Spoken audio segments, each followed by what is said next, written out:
શ્રી કૃષ્ણ સડવાધીશ પ્રથમ તમને પ્રણમું નમું વાડમ વાળું શીશ.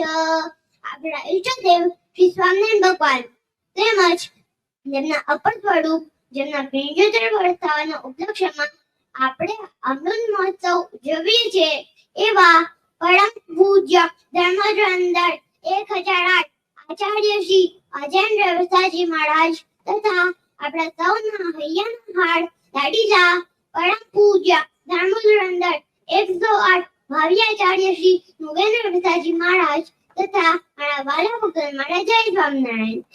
આજે હું તમને દિનેશકુળાનંદ સ્વામી કૃત પુરુષોત્તમ પ્રકાશ ના કાવ્ય સંગ્રહમાંથી કડી લઈને ઘનશ્યામના જીવન કવન ઉપર થોડીક માહિતી આપવા માંગુ છું. મારી બધાથી હાથ જોડી વિનંતી છે કે બધા ધ્યાનથી સાંભળજો. અને હા ભક્તો, તમને ખબર છે મહારાજે પોતે કીધું છે કે મારા જનને અંતકાળે જરૂર માડે આવવું, બિરુદ માડું એના બદલે સડવે જનને જણાવવું.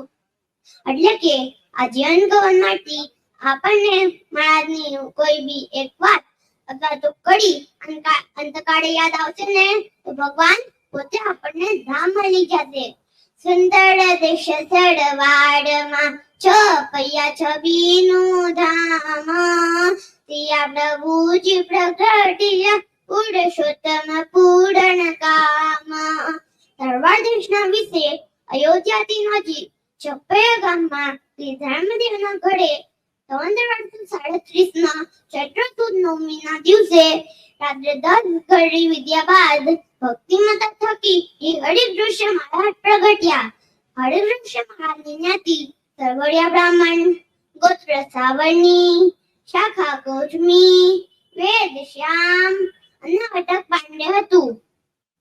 ત્યાં પાડ ચરિત્ર બહુ કડિયા, પછી આઠમે વડસે આપ, પિતા થકી તે પામ્યા ઉપવિત અતિ નિષ્પાપ. મહારાજે 8 વર્ષની ઉંમરે યજ્ઞોપવિત ક્રિયા કરી. તેઓ 11 વર્ષ 3 માસ 1 દિવસ પોતાના માતા પિતાની સાથે સુખ દેવા માટે અયોધ્યાપુરમાં તથા છપ્પેપુરમાં રહ્યા હતા.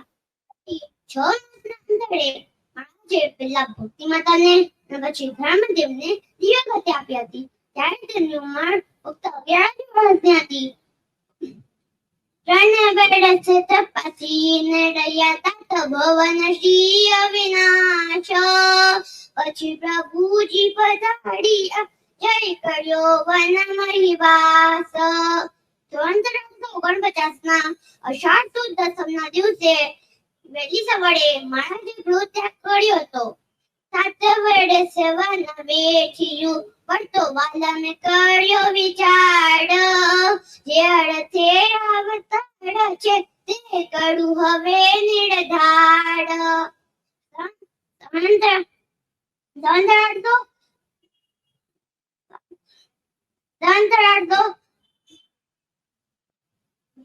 ગૃહ ત્યાગ કર્યા પછી 7 વર્ષ 1 માસ 11 દિવસ વન વિચરણ કરતા. 1856 કારતક શ્રાવણ છઠ ને બુધવાર સૂર્યોદય પછી 6 ઘડી વિદ્યા બાદ મહારાજ લોજ ગાંધી વાવ ઉપર આવ્યા હતા.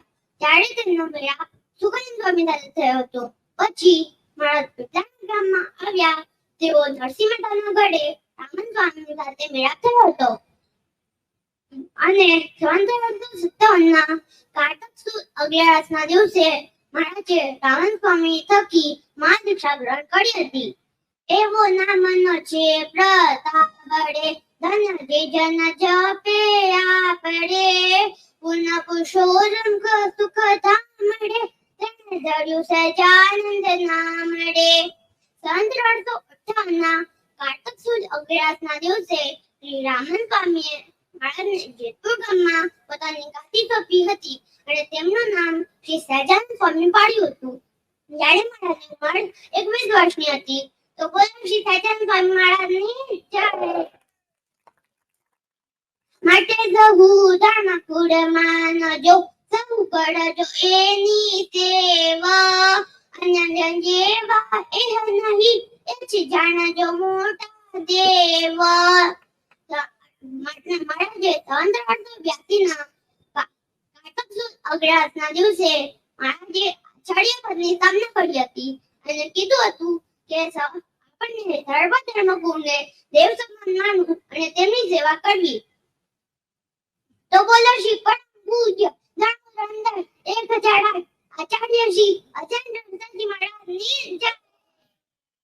પછી ચંદ્રવર્ત વ્યાસના પધર પંચમીના દિવસે મહાદેવ વર્તમાનમાં શિક્ષક પદ્ધતિ લખી હતી. સુજાનાને કડવા છે સુખી રે, નથી રાખવા કોઈને સુખી રે, તબુ જીવની લેવી છે સંભાળ રે, એ અર્થે આવ્યા છે દયાળ રે. એટલે કે મહારાજ બધા જીવનું કલ્યાણ કરવા માટે અને તેમને સુખી કરવા માટે આ પૃથ્વી પર આવ્યા હતા. તેઓ 30 વર્ષ 9 માસ 19 દિવસ આ સત્સંગમાં રહ્યા હતા અને 49 વર્ષ 2 માસ 1 દિવસ આ પૃથ્વી પર રહ્યા હતા. પછી ચંદ્રવર્ત જાતિના જ્યેષ્ઠ ઉત્સવના દિવસે મહાદેવ પોતાની ઈચ્છા કરીને આ પૃથ્વી પરથી અંતર્ધ્યાન થઈ ગયા અને બ્રહ્મપુર ધામની રીતે પધાર્યા. તો ભક્તો, આજે મેં તમને મારા જીવન કવચ ઉપર મારી ત્યાં પ્રયાસ કર્યો. એમાંથી મારી કોઈ ભૂલ થઈ હોય તો મને માફ કરજો. જય સ્વામિનારાયણ. સ્વામિનારાયણ ભગવાનની